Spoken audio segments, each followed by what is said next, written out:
다 같이 기도하겠습니다.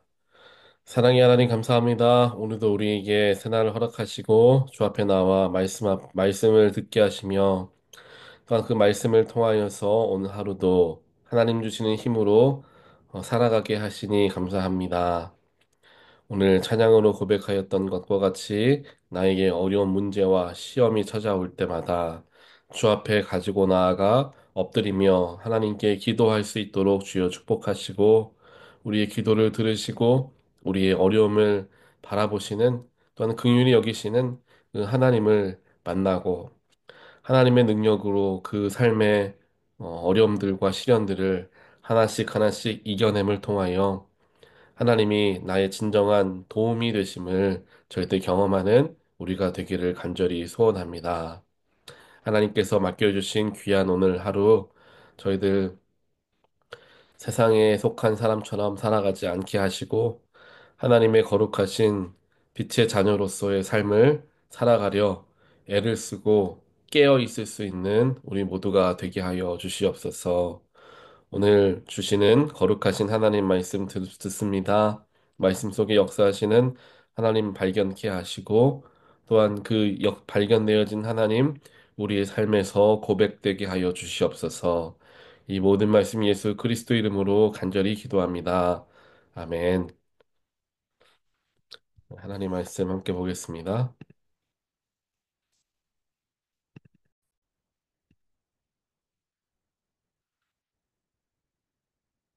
오늘 주신 말씀 민수기 11장 10절로 23절입니다. 집집마다 각자의 장막 입구에서 울고 있는 것을 모세가 들었습니다. 여호와께서 몹시 진노하셨고 모세도 언짢았습니다. 모세가 여호와께 말했습니다. 왜 주께서는 주의 종을 괴롭히십니까?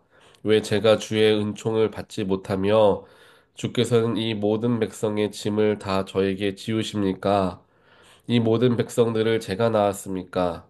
제가 저들을 낳았습니까? 왜 마치 제가 이들을 낳은 것처럼 주께서는 유모가 아기를 품듯이 저들을 제 팔에 품고 주께서 그들의 조상에게 맹세하신 땅으로 데려가라고 하십니까? 제가 고기를 어디서 구해 이 백성에게 주겠습니까? 저들이 저를 보고 우리에게 고기를 주어 먹게 하라 하고 울어댑니다. 저 혼자만으로는 이 모든 백성을 감당할 수가 없습니다. 그들이 제게는 벅찹니다. 주께서 제게 이렇게 하시겠다면 제발 저를 불쌍히 여기셔서 지금 당장 저를 죽이시고 이 곤란한 일을 보지 않도록 해 주십시오. 여호와께서 모세에게 말씀하셨습니다. 너는 백성의 나이 든 사람들 가운데서 내가 장로 혹은 관료로 알고 있는 사람들 70명을 내게로 데려와라. 그들을 회막으로 데려와서 거기서 너와 함께 서도록 하여라. 내가 내려가 거기서 너와 이야기하고 내게 내려준 영을 그들에게도 나누어 줄 것이다. 그러면 그들이 이 백성의 짐을 너와 함께 나누어지고 너만 혼자 지지 않게 될 것이다. 백성들에게는 이렇게 말하여라. 내일을 위해 몸을 거룩하게 하라. 너희가 여호와의 귀에 대고 울면서 누가 우리에게 고기를 먹게 해줄 수 있을까?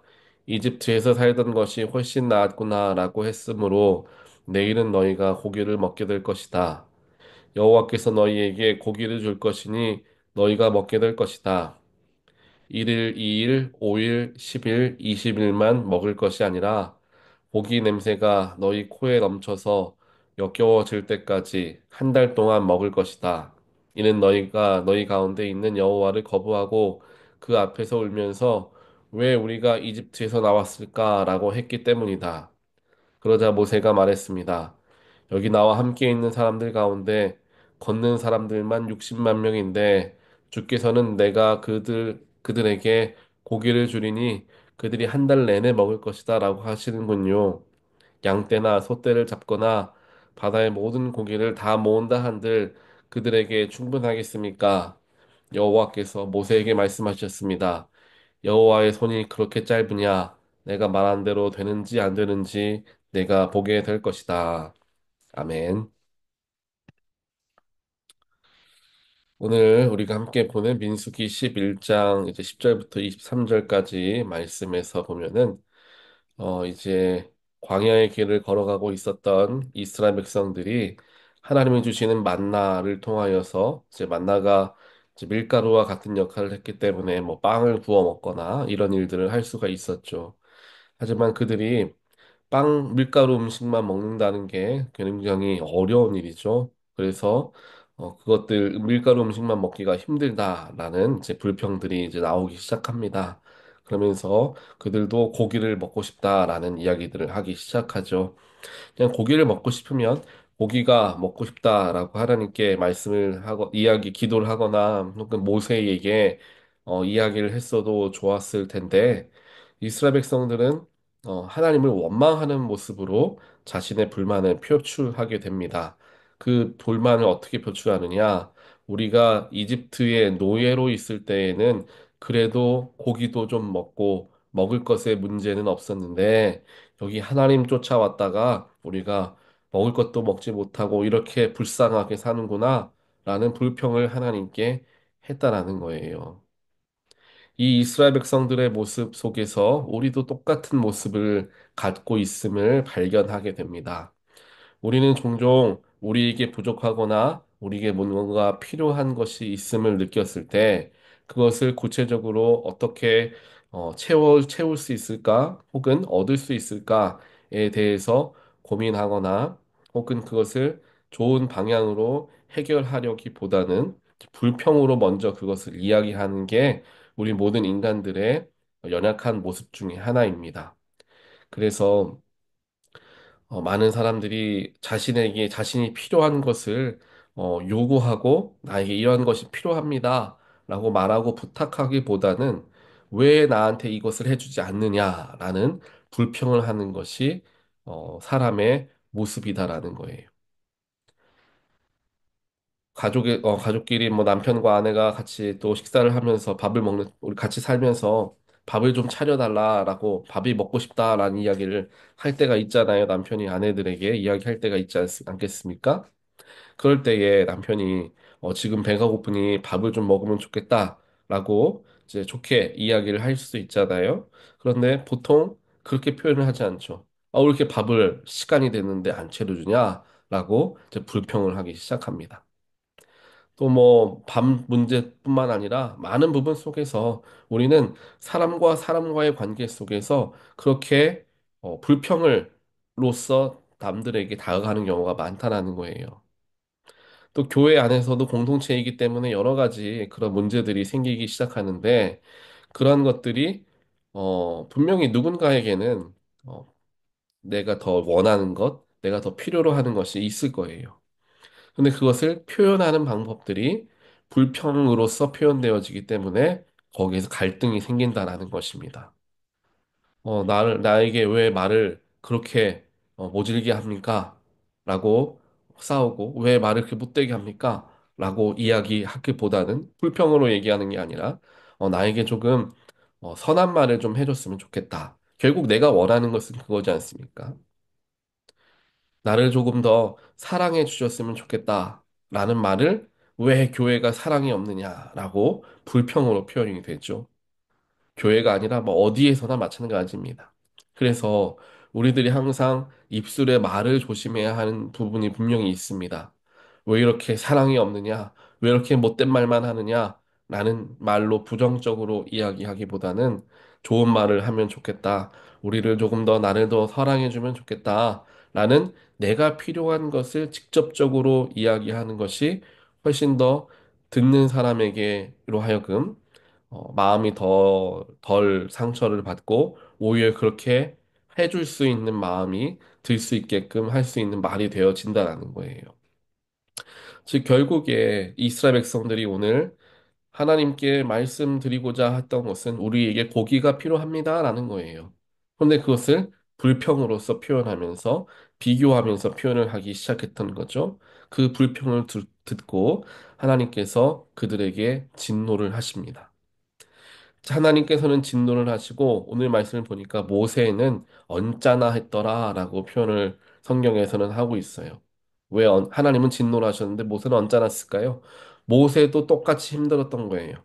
하나님은 진노하셨지만 모세는 중간에 낀 사람으로서 굉장히 어떻게 해야 될지 모르는 상황이 되어버렸던 것입니다. 왜냐하면은 대부분의 불평들을 하나님께 직접 하지를 않았어요, 이스라엘 백성들이. 왜냐하면 그 당시에 하나님께 직접으로 말할 수 있는 사람은 인간은 없다라고 생각을 했고요. 또 모세를 통해서만 하나님과 연결되어질 수 있다라는 거 그들이 믿고 있었기 때문에 또 하나님이 그렇게 역사를 하셨기 때문에 이스라엘 백성들이 가지고 있었던 모든 불평이 직접적으로 하나님께 기도하면서 불평을 했다기보다는 다 모세에게 쏟아냈던 거죠. 그러니까 모세는 중간에 끼인 입장에서 너무도 힘들었다는 것입니다. 하나님, 내가 이스라엘 백성들을 애굽에서 꺼내서 가나안으로 데려가겠다고 내가 얘기했습니까? 내가 그거 못한다고 하지 않았습니까? 왜 굳이 나를 시키셔서 이 많은 백성들을 이끌고 이 힘든 광야의 길을 가게 하십니까? 그리고 내가 시킨 것도 아닌데 왜 내가 욕을 먹어야 됩니까? 내가 잘못한 것도 없고 내가 이 사람들에게 어떻게 하라고 한 것도 없고 하나님이 하시라고 하는 대로만 했는데 왜 나는 중간에서 계속해서 욕을 먹어야 됩니까? 라고 하나님께 모세도 불평을 털어놓는 거예요. 그러면서 모세가 이야기하기를 차라리 여기서 나를 죽여주셔서 내가 더 이상 이스라엘 백성들에게 욕을 먹지 않고 미움받지 않고 중간에서 언짢은 일 없이 그냥 편하게 되도록 나를 죽여주십시오. 죽는 게 낫겠습니다. 라고 막까지 말을 합니다. 이거 모세도 마찬가지죠. 하나님 우리 대가 너무 힘듭니다. 이스라엘 백성들의 모든 욕을 먹어가면서 내가 하는 게 힘듭니다. 라고 말하는 게 그의 목표잖아요. 목적이잖아요. 근데 그것 또한 모세도 불평으로서 하나님께 이야기를 하는 것을 보게 됩니다. 인간은 하나님과 가장 가깝다라고 여겨지는 모세, 그리고 그냥 평범한 인간들인 이스라엘 백성들, 그 두 부류의 사람들이 일반 백성들이 보았을 때에는 모세는 거룩한 사람, 하나님과 가까운 사람, 대단한 사람으로 보이지만 하나님 입장에서 보았을 때 모세나 이스라엘 백성들이나 다 똑같은 연약한 사람들이었다라는 거예요. 똑같이 불평을 하고 있죠. 하나님 앞에 똑같은 불평을 하고 있습니다. 하지만 하나님께서는 그 불평을 들으시고 진노하셨지만 그 진노를 그 분노로서 그들에게 표출하기보다는 진노는 하셨지만 그들이 말하고자 하는 게 무엇인가를 아셨기 때문에 그들을 불쌍히 여기시고 그들이 원하는 것을 채워주십니다. 그리고 채워주셔서 비록 걷는 자만 60만 명이 될 정도로 굉장히 많은 큰 백성의 무리죠. 또 이 당시에 여자들은 카운트를 하지 않았습니다. 그 아이들 뭐 걷지 못하는 사람들까지 합치면은 60만 명이니까 150만 명 정도는 됐겠죠. 그 수많은 사람들에게 어떻게 고기를 먹이겠느냐라고 모세가 오히려 하나님께 따져 묻죠. 하지만 하나님께서는 또 그 모세에게 화를 내기보다는 그를 이해시키고 내가 그것도 못하겠느냐? 너는 지켜보아라. 라고 그냥 좋게 이야기 말씀하시고 이제 오늘 말씀이 이제 끝나게 됩니다. 우리는 이와 같이 삶에 필요하고 내가 원하는 바를 이루기 위해서 혹은 얻기 위해서 무언가 내 마음에 있는 것들을 그대로 털어놓기보다는 그것을 무엇으로 가려서 또 혹은 누군가에게 찌르는 말로써 전할 때가, 이야기할 때가 있다라는 사실을 우리는 스스로를 바라볼 줄 알아야 합니다. 하나님께도 마찬가지고 내 주변에 가장 가까운 가족들에게도 마찬가지이며 내 주변에 있는 사람들에게 우리는 똑같은 행동들을 불평들을 할 때가 많습니다. 하지만 불평을 해서 그 불평이 해결되어졌던 경우는 하나님이시니까 오늘 이스라엘 백성들 불평 들어주시지 불평을 들어줄 사람은 아마 부모님들밖에 없을 거예요. 그러니 우리가 불평을 해서 얻을 수 있는 것은 없다라는 것을 기억하면서 오히려 내가 불평하기보다는 내가 필요한 것을 있는 그대로 내가 부탁하거나 이야기하는 것이 우리에게 훨씬 더 현명한 방법이 되어질 수 있음을 우리가 기억하는 것이 또한 중요할 것입니다. 그래서 왜 이렇게 안 해주나, 왜 저렇게 안 해주나, 왜 당신은 그렇게 하나? 라고 말하기보다는 나에게 필요한 것이 무엇이고, 이렇게 나는 나를 대해줬으면 좋겠고 이러한 이야기들을 서로가 나누는 것이, 말할 수 있는 것이 훨씬 더 선하고 현명한 방법이 되어진다라는 사실을 오늘 말씀을 통하여서 우리가 다시 한번 생각해 보게 되고, 또한 그와 더불어서 불평을 한다라는 것은 그렇게 되지 않을 수 있다, 않을 거다라고 생각하기 때문에 불평을 하는 거잖아요. 고기가 어떻게 수많은 사람들에게 먹일 고기가 어디에서 나겠느냐? 믿지 못하니까 오히려 불평합니다. 모세도 믿지 못하니까 그게 가능하겠습니까? 라고 하나님께 불평을 하죠. 하지만 믿는 자에게는 없는 것조차도 하나님은 충분히 하시리라 라는 신뢰함을 가지고 불평보다는 감사함을 갖게 되죠. 즉, 불평이 없어지게 될 수 있는 방법은 하나님을 더 믿고 신뢰하는 겁니다. 신뢰와 믿음이 부족했을 때 불평이 더 많이 생기게 되는 거예요. 사람 간의 관계에도 마찬가지죠. 그 사람을 내가 신뢰한다면 혹시라도 내 마음에 들지 않는 무언가를 행동을 했더라도 그 사람을 내가 신뢰하니까 그걸로 좋게 넘어가거나 그 사람이 나쁜 생각을 가지고 한 게 아닐 거야라고 믿는 거죠. 그러니 불평하는 게 아니라 오히려 그가 한 것을 오히려 존중해주게 될 수 있죠. 신뢰가 있을 때에 불평이 사라지는 것을 우리는 알 수가 있습니다. 가족 간의 신뢰가 쌓이고 또한 내 주위의 공동체 안에서의 신뢰가 쌓일 때 우리가 불평보다는 서로를 높여주는 말들을 더욱더 할 수가 있게 되는 거죠. 서로를 믿으니까 이 사람은 나에게 그렇게 말할 사람이 아니라는 걸 내가 아니까 내가 오해할 필요가 없다라는 것을 아니까 그 불평보다는 오히려 칭찬들이 더 나올 수가 있게 되는 거죠. 하나님을 믿고 섬기는 것도 마찬가지입니다. 하나님을 내가 신뢰하지 못하니 불평이 나옵니다.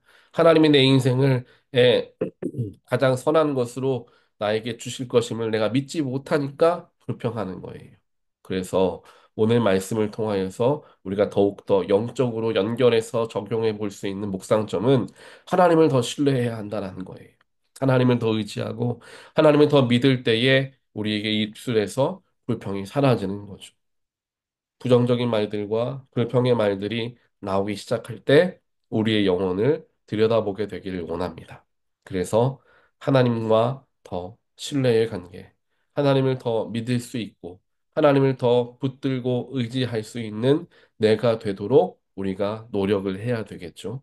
그것을 노력할 수 있는 것은 나의 일상에서 하나님을 발견하려 하는 것, 또 나를 구원하시고 나를 위해 생명을 버리신 예수 그리스도를 십자가를 묵상하는 것.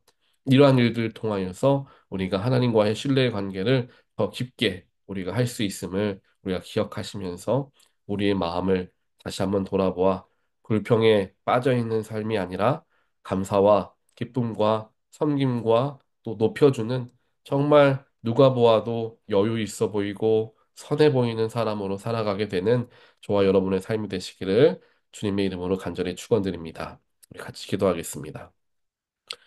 사랑의 하나님 감사합니다. 우리의 부족함에도 불구하고 우리를 용서하시고 긍휼하게 여기셔서 우리의 불평마저도 들어주시는 하나님 감사합니다. 우리가 연약하고 부족하여서 우리가 필요한 것을 그대로 이야기하지 못하고 부정적으로 불평하며 하나님께 이야기하고 또 주변에 가까운 사람들에게 쉽게 불평을 털어놓았던 우리 연약함을 오늘 말씀을 통해 바라보게 하시니 하나님 감사합니다. 하나님 우리가 하지만 불평하기보다는 내가 필요한 것을 가지고 무엇이 필요한지를 똑바로 이야기함을 통하여서 오히려 더 선한 또 현명한 선택을 하게 되는 우리가 될 수 있도록 주여 축복하여 주시옵소서. 또한 하나님께 또 우리 삶에서 불평이 가득해지는 것을 내가 느낀다면 내 안에 하나님을 신뢰하는 마음이 줄어들고 있다라는 것을 바라보게 하시고 그 신뢰함을 다시금 회복할 수 있도록 우리 가운데 성령으로 함께하여 주시옵소서. 그래서 주님을 끝까지 붙들고 끝까지 의지하고 끝까지 신뢰하는 가운데 삶을 살아가서 나의 삶의 모든 일들 속에서 감사와 기쁨을 고백하는 우리 모든 하나님의 자녀들 되어질 수 있도록 또한 우리 가운데 함께하여 주시옵소서. 이 모든 말씀 예수 그리스도 이름으로 간절히 기도합니다. 아멘.